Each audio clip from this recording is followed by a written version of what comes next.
I'm going to say it slowly so you can all really savor it.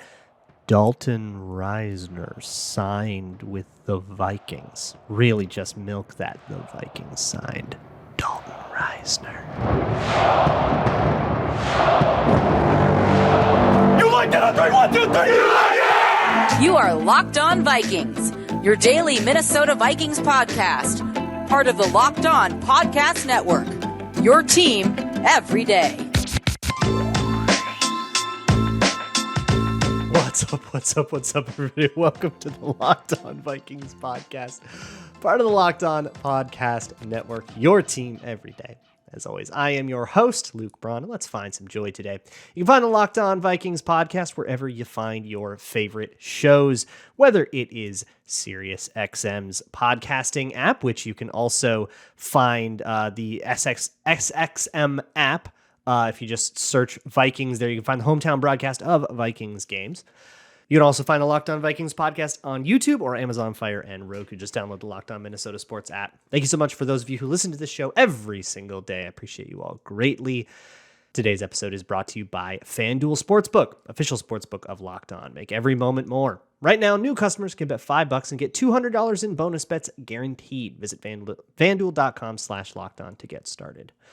Today on the show is Twitter Tuesday, which means I'm answering your questions, and I have a big, long one. So you know where to send me questions whenever you want on Twitter, at Luke Braun NFL or at Locked On Vikings. Leave a YouTube comment, fill out the Google form in the show notes, or send me an email at lockedonvikingspodcast@gmail.com. Let's get into these, and the first one, of course, comes from Ingram's left arm, who threw me a bone so that I could put Dalton Risner in the thumbnail, and the title for this, who says, what's the best use for Dalton Risner? Also, is it Risner? Risner? I always thought it was Risner, and then somebody said Risner. Either way, what's the best use for him? Okay, so for those who are uninitiated, the Vikings had brought in Dalton Risner for a workout. This was an idea a lot of people kind of saw made sense because he knew Chris Cooper. Chris Cooper was his O-line coach back in Denver, so they know each other very well. Look at that connection. Let's bring in the guy. He's a free agent. He's very well regarded. He's got like high PFF grades and stuff, but he kind of flamed out in Denver due to communications issues and, like miscommunications and stuff. And also not necessarily being the road grader that he used to be. And sort of like getting out muscled by like 3 techs, like stuff that kind of made Denver say, you know what, we're good letting this dude just walk. This is kind of like Denver's Garrett Bradbury a little bit, which is why I was never quite as excited as everybody else. But make no mistake, I'm good with it. Like, it's great. Depth, love it. No notes. Like I don't disagree with the move or anything like that. So to answer the question, what's the best use for him? This is truly the $1 million question, right? What in the world? Well, I guess the $4 million question, because it's a $4 million up to $4 million contract, 2.25 guaranteed. So that's definitely not like vet min, right? That's not just he's a random body money. That's more than that, and up to $4 million depending on incentives, which means they see a world where he plays. That's the first hint, right? They see a world where he plays, and at the very least, they need him as depth. They probably need him to play right away, right? So there's 3 scenarios, right? Either he replaces one of the guards, which I think is the least likely scenario. After you lose Oli Udoh to a season-ending injury, you have Christian Darrisaw dealing with his ankle thing, and you lose your center to a back injury. Who knows how long that's going to be? That's 3 guys that were not out 9 days ago. So if you're going to bring in help from the waiver wire, bringing it in at the one position that didn't lose a guy feels like it'd be a weird move, right? And if they were really as mad about Ed Ingram as all of you are, they probably would have given him competition at some point in camp ever, or at some point in the offseason, or at some point literally at all. Plus, I think Ed Ingram in particular had a pretty good game against Philadelphia, so I super doubt that that's the case. I think it's a lot more likely that he's either here to be center depth behind Austin Schlottmann, like it's kind of a this is better than Josh Sokol kind of thing, or he's here to play tackle. Now, he only ever played left guard in Denver, but in college, he played all over the line. So he can play all these, got at least some experience in all of these positions, and that's probably part of what they brought him in when they brought him in for a workout. Part of what they did was, how do you feel at tackle? How do you feel snapping the ball? That kind of thing. So that would be my best guess. For me, I anticipate that he's going to play tackle. If I had to guess, I would guess tackle. They just lost a depth piece at tackle, so let's bring in a guy, right? They also have this Darrisaw thing. Some people have suggested maybe they move Ezra Cleveland to the outside and he plays tackle like he did in college, and then Risner comes in to play left guard like he usually did. I suppose that's kind of the same, where you've got a guy playing tackle that hasn't played tackle since college, and then you're bringing a guard in to where, you know, he was he has been for his whole career. So I guess that they both kind of incur the same cost there.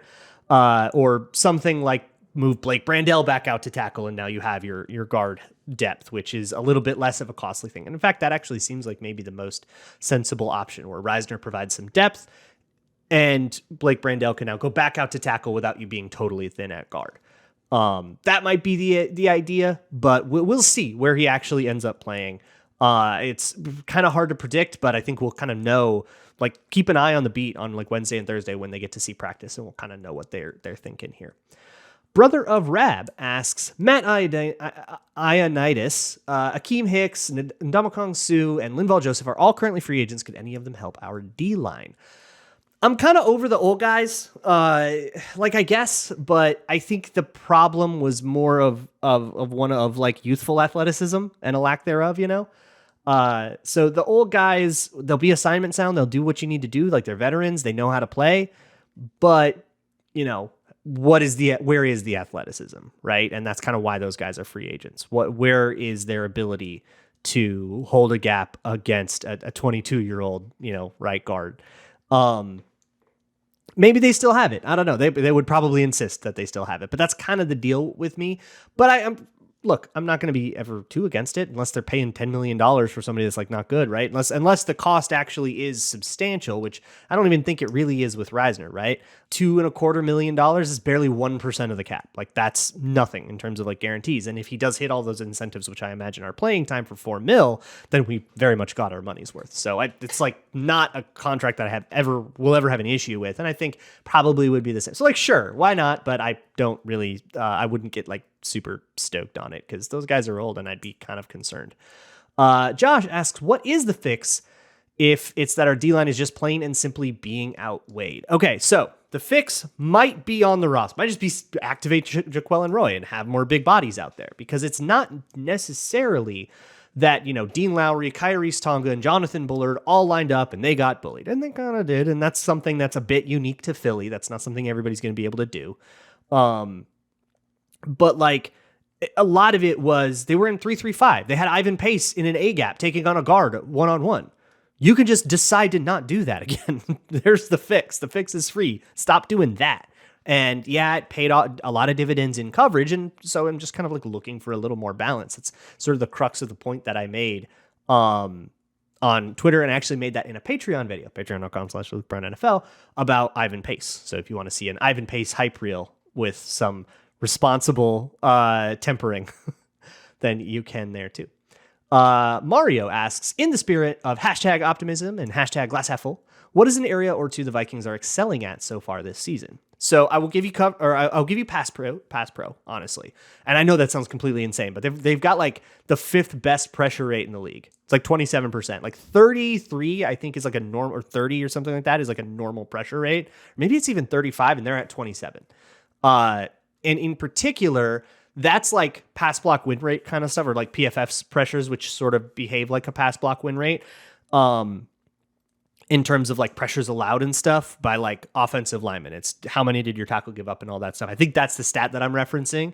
There's been some free rushers against like the Todd Bowles blitzes. That's what they're designed to do. And then kind of beat our protections. And that was more of a schematic thing.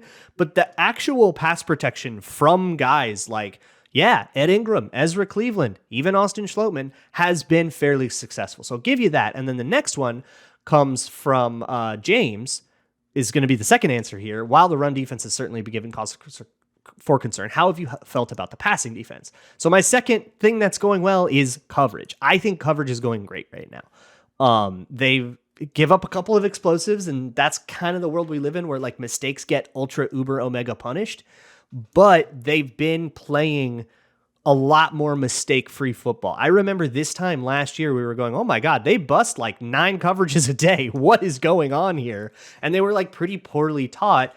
This is going back to a new scheme. I had all kinds of concerns about going from Zimmer scheme to Donatel's scheme to Flores's version of the Zimmer scheme. And kind of, especially for like the young guys. And hey, maybe that did kind of screw up Scene and Booth, right? That's putting those guys behind the 8 ball a lot. But seeing that work out on the back end with the guys like Josh Metellus and Cam Bynum and stuff. Cam Bynum's playing out of his skull right now.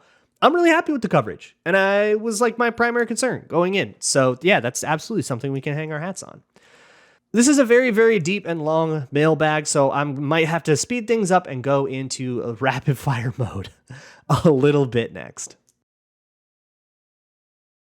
Today's episode is brought to you by Jase Medical. The Jase case is their main thing. It provides 5 life-saving antibiotics for emergency use. All you have to do is fill out a simple online form, and sometimes you got to jump on a call with a board-certified physician, and you can get ongoing care from Jase Medical's physicians for any treatment-related questions. But it gives you this bag, this little like kind of travel bag of antibiotics and other life-saving medications, which can be really, really important to have on hand for situations like maybe you can't get to a doctor for whatever reason, some kind of emergency.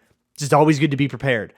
With all kinds of natural disasters and events and pandemics and supply chain stuff, it's more important than ever to be prepared. And you can save more than $360 by getting these life-saving antibiotics with Jase Medical, and you can get an additional $20 off by using code LOCKEDON at checkout at jasemedical.com. That's JASE medical.com.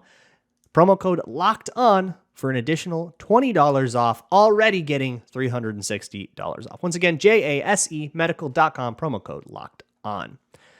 Today's episode is also brought to you by FanDuel. And if you want to go ahead and gamble on the upcoming Vikings-Chargers game, the Vikings are currently favored by 1.5 at home, but on FanDuel Sportsbook, at least as I look at it, that's also plus 100, which means the bettors have been hammering the Chargers. So if you want to get a good value, bet on the Vikings, or maybe emotionally hedge and bet against the Vikings, or do alternate lines, player props, whatever it is you want to do. You don't even have to bet on football. Go bet on a WNBA game or soccer or whatever. You can do whatever you want at FanDuel.com. It is safe, secure, and easy to use, and new customers can get $200 in bonus bets by just making one $5 bet. Make a $5 bet on the Vikings. You don't even have to win that bet on the Vikings. You still get $200 back in bonus bets. To claim that, you go to FanDuel.com/lockedon. You can kick off the NFL season with us. Get caught up on your Grambles. FanDuel, official partner of the NFL. Thanks again to those of you who listen to the show every single day. I appreciate you all so very much. Those of you who watch all the YouTube shorts, follow me on Patreon, all that stuff. Couldn't do any of this without you guys. I appreciate you quite a bit. The next question comes from Scott Graham, who asks, do you agree that Hurts's first deep ball over Theo Jackson wasn't even a good throw? I thought Smith had to stop, almost allowing Theo to break it up. Yeah, it definitely was underthrown. I broke that one down on Twitter. Theo Jackson just kind of didn't feel the play fast enough, and so he broke on it late and he was behind, but he absolutely could have made a play out of phase because of how underthrown that ball was. He didn't. Great play by Devonta Smith to make that contested catch, but it was a contested catch. Making a play out of phase is kind of hard, though. You have to kind of just throw your hand up and hope it gets somewhere. But yeah, if you catch Devonta Smith in stride, he's waltzing in. And he broke the tackle, or no, he did get tackled on that one, and I think they ended up only kicking. Hayden asks, what are some things that O'Connell can do to help Madison gain yards through scheme? So there's all kinds of things that you can do to try to get a little bit more push. You can, use lead blockers in a different way and stuff. But I'm going to be honest with you. I don't think the Vikings care too much. They've been pretty good at generating successful plays on the ground. They've been able to get the 4 or 5 yards that they need to kind of stay ahead of the chains, and that sets up their play action. I think that's kind of all they need out of the run game. It's not going to be an explosive run game with Madison. He's not an explosive running back. Like, that's not his game. It's not supposed to be his game. It's not the game he's trying to have. He's a physical, wear you down, cloud of dust kind of running back, and that's the game they want to play in the run game. Now, to do that, I do think you need a little bit more volume, and I'm not sure that extra volume is worth the dividends that wearing down the defense pays off, and that's been covered ad nauseum. So I don't know if that's actually the thing. I think they're probably just okay with where the run game is, and it's just not going to be very interesting to watch, and you just kind of have to get used to that. Carlo Skoll asks, the Vikings continue this weird trend where Cousins plays out of his mind, but they keep losing games due to circumstances not entirely his fault and ultimately end up missing the playoffs. Will the Vikings extend him? So my take on this since the offseason has been no, and acknowledging that that's probably not fair, but that's just going to be the way it happens. You have to kind of look at it and say, okay, if they're a 500 team and they don't make the playoffs, buying into Cousins is sort of buying into more of that. I know it's a team game and it's more than that, but like there is this, at this broad, zoomed out high level, that's going to be the vibe. And I just don't think the Vikings are going to go for that. As incorrect as you may feel like that vibe is, it is the vibe. It's just going to be the way things feel. And that's going to be what kind of drives that decision. It's just the way it works in the NFL. If you go 500 a whole bunch, you're a 500 quarterback and you've got mid energy. Like, it's just the way it is. That said, if things go the way that they've gone so far, I don't think Kirk Cousins has like earned an extension because he has to play super, super, super consistent football. You can't get strip sacked twice. You can't throw, risky passes that end up being broken up, possibly intercepted. Like he had a couple of those against the Bucks. You can't have bozo plays, that kind of thing. And he's been very good. Like I didn't love him against the Bucks, but I loved him against the Eagles. So don't take me the wrong way here. He's played well, but for him to get extended into his late 30s, it has to be an offer you can't refuse. It has to be like non-negotiable. And I don't think he's played non-negotiably. Skull Squatch asks, do you know if anybody's tried to line up using a 2-gapping nose tackle over each guard to cover all 4 A and B gaps using 2 players? So that's another run defense thing. Yeah, that's a very common goal line thing or short yardage thing. Teams doing that in neutral situations is, I think, a little bit more extreme than anybody's really ever willing to go. And there's a lot of, you don't need to do 2 nose tackles in the A gaps, but you can tighten up the front. You can do bare fronts and stuff like that, where you've got kind of 3D tackles inside the tackle. That's going to take care of the gaps well enough. But 2 nose tackles next to each other is a common like answer to, QB sneaks, that kind of thing. It has its place, but if you put all those big slow guys up there in a neutral situation, they'll just run to the outside and make those dudes run, and you're going to end up wearing down your big boys. Skull All Day 27 asks, Vikings are first in blitz percentage. Does Flores ever back off this number in anticipation of teams countering that specifically, or is it more of a YOLO thing? Nope, it's a YOLO thing. Get used to it, baby. We just live here. Everything is going to be completely insane all the time. It will never calm down. It's like that scene in The Good Place where they kill Janet. It's like, can you chill out a little bit? Nope. It's going to be exactly the same every time. Get ready for the roller coaster, and no, we do not have seatbelts. Skullchester asks, looking at the Flores defense in Miami, do you think it would be important for us to draft a DT with legit pass rush next year, similar to Christian Wilkins? Sure, right? Like, that's great. We all always love an interior pass rusher, but I think the goal, and DT probably will be in need because a lot of the guys the Vikings have are on 1-year deals, and it's not that great a group anyways. But I think the goal is going to be more finding a big body that can kind of clog stuff up. That could be Jaquelin Roy, right? He was a healthy scratch last week, and I wonder if he'll continue to be one. He's somebody I've kind of been calling for to get more run. But I think it's more about that, about run defense with D tackles. It's a luxury, not a need. I guess that's a thing. But hey, yeah, pick a luxury in the draft. If you got a good player, go get the good player. Like, don't overthink it,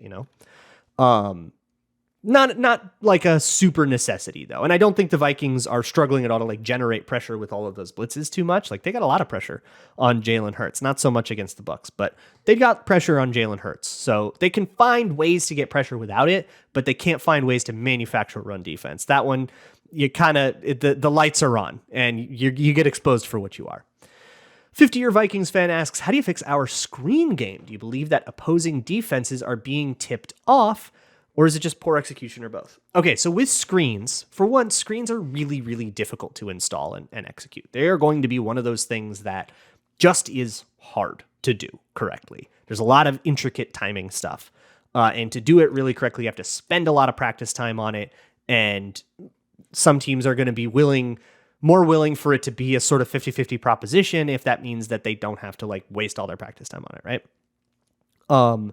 That said, when you look at the screen and you want to try to determine why a linebacker figured it out, watch the guards and the center, or whoever's going out for the block. Maybe it's the tackle. It depends on the kind of screen. Watch who's going out and just how they sell their fake. Because sometimes they'll sell it too much and they just won't be out to block the way they're supposed to. And sometimes they'll go right out immediately and a linebacker who is faster than them will beat them to the spot. There's this sweet spot of execution and timing that's all about feel and rhythm that is really, really hard to execute properly. And when you can, it can be totally lethal. I mean, how many screens is Dalvin Cook just taken to the house, right? But it's a really hard thing. So if you want an answer, it's probably going to vary screen to screen what needs to be fixed for this kind of thing to not happen again next time. But it's there's not like one magic fix, but it's probably got something to do with the lineman either leaving too early, leaving too late. Sometimes it's the ball getting thrown too early or too late. Sometimes it's the route getting thrown too far or too shallow. Like every single thing has this precise little mark that it's supposed to hit. And when it orchestrates together, it's absolutely beautiful, but there's all kinds of points of failure to a screen. It's a really difficult thing. I have a whole bunch more questions to get to, and I want to make sure that I get to them all. I probably won't, and I apologize for that, but we'll get to as many as we can as we continue with this Twitter Tuesday episode of the Locked On Vikings podcast. This episode of Locked On Vikings is brought to you by PrizePicks. PrizePicks is my new favorite way to play on the side with NFL games. It is daily fantasy, but it is not the totally broken world of like daily fantasy pools where you have to, first off, you have to pick like a whole fantasy lineup. And oftentimes you're just like, I think this quarterback's going to do pretty well today. And then you got to pick like a whole lineup. You got to put it into a pool with 1,000 different people. No, none of that. Just the players you want to play with and just you versus the house. You just have to decide whether or not they're going to do more or less than like 12 fantasy points or whatever. And that is what makes PrizePicks so much fun. And you can put them all together, try to maximize your payout as well. I've done my PrizePicks prized picks and hit on both of the ones that I actually did this week. I've done one a week on Vikings games. I'm going to keep doing it. It has been an absolute blast. Go to prizepicks.com/LockedOnNFL and you can join me by using code LockedOnNFL for a first deposit match up to $100. That's prizepicks.com/LockedOnNFL, code LockedOnNFL for a first deposit match up to $100. PrizePicks, daily fantasy sports made easy. Moving right along, F3Z asks, what do you think is keeping or kept Addison off of the wide receiver 2 spot? I might argue with you that it's not the wide receiver 2 spot. Do we put that in as snap counts or as targets? And I think by differentiating, that can make you understand, right? KJ Osborne's a better blocker. He's going to get more snaps. Maybe that calls him wide receiver 2. Okay. But Jordan Addison's getting more targets and he's getting more production. He's getting more run. So in terms of who is a more prevalent passing weapon, that's Jordan Addison for sure. So he might have already taken it. But I also want to point you to like snap counts for other rookie receivers. Outside of Puka Nacua, which that's insane, and Zay Flowers, who's doing great, Jordan Addison isn't really behind anybody else with like serious run. He is getting just about as much run as you can expect a rookie to get in his first couple games. So it just takes a minute to get kind of used to the speed of the game and to be trusted and all that stuff, to get on the same page with your quarterback. There's just acclimation, and that's okay. He's not getting benched, right? Like he is progressing about as long as you could ever reasonably expect. That works for me, I guess. Purple Velour asks, does Addison pose enough of a vertical threat to defenses to actually benefit the rushing offense more with his speed over the top than the team is currently benefiting from Osborne's superior run blocking? Okay, I see what you're doing here, this like pass to set up the run thing. That could happen. But I think right now Jefferson is the one having that effect. And I think you have to be up to like a higher level to have the effect where teams will start to change the way that they fit the run. The answer to play action when you're a defensive coordinator is you change the run fits to match what play action you think you're going to make, right?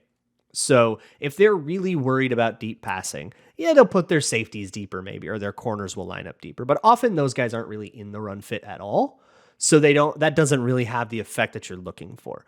The effect that you're going to look for is if you have run action to the right and then you boot to the left and you're killing them with that because of Jordan Addison, teams will then tell their linebackers to freeze their fits a little bit, to kind of stand there and read before they react, which then you can take advantage of in the run game, right?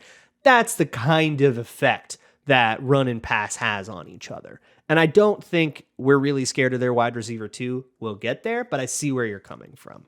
Next question comes from Rock NHL, who asks, was that Philly game the best of Kirk's Viking career? The best of his career? Probably not, no. There were games in 2019 that were unbelievable. There were kind of forgettable games in 2020 and 2021, like that game against the Titans in 2020 that was like the JJ breakout game. Like there have been some crazy Jettis games that probably overcome this Philly win. It was a good game. Very good game. I would say, like, I would almost call Kirk better in the Giants playoffs loss. I don't like it. Might not even be the best one this season. I mean, who knows what happens for the rest of the season, right? But if you put it into last year, it's not his best game last year either. I would give that to the Commanders game last year. That he was absolutely cooking. But yeah, no, Kirk did well. I think that's a bit of an exaggeration though.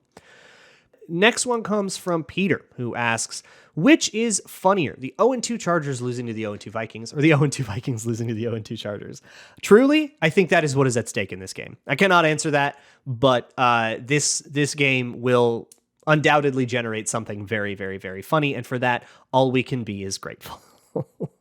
I think that's on the line. I don't know. It's put it up part of the prize pool. Ken Lovin asks, who's having the more this team season? This team. The Chargers charging up or the Vikings Vikinging it up.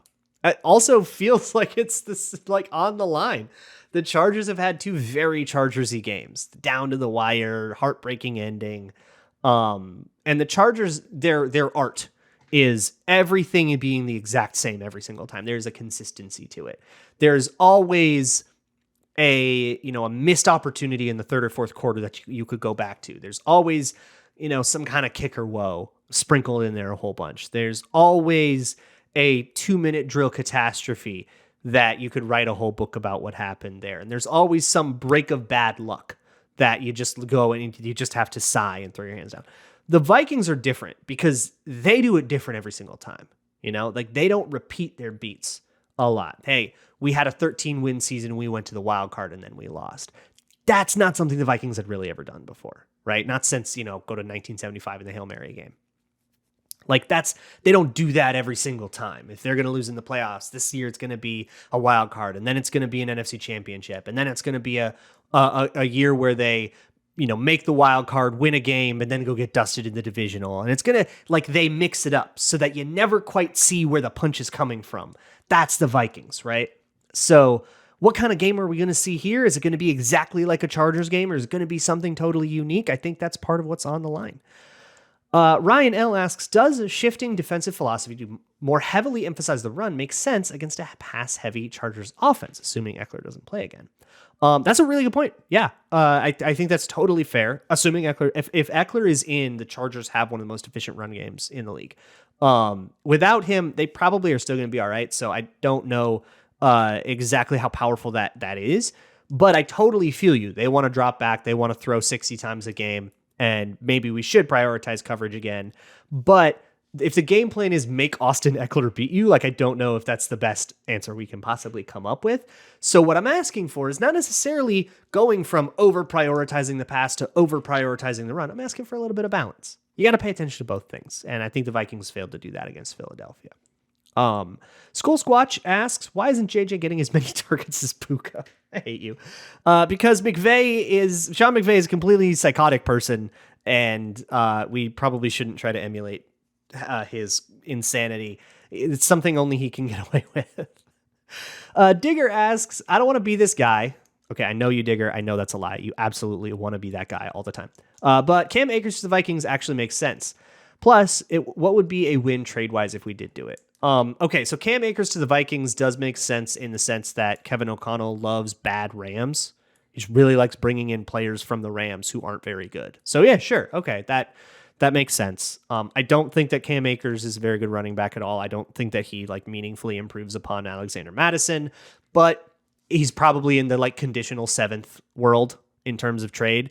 So it's functionally a waiver wire pickup, and I don't really care. Sure, do it if you want, but I don't know. We've got Myles Gaskin at home.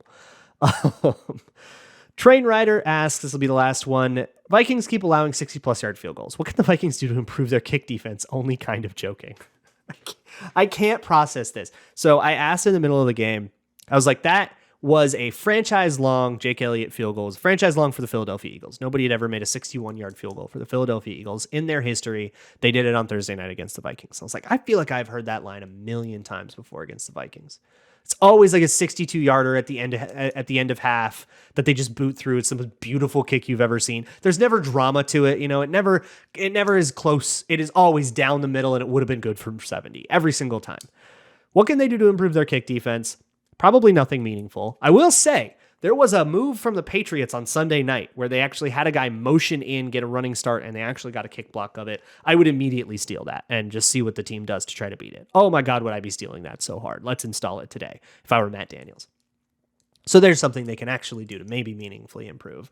But crazy bad luck. Somebody later responded to me and had looked up all of the franchise kicks, and 8 of them happened against the Vikings. A full quarter of the league has set its franchise record against the Vikings.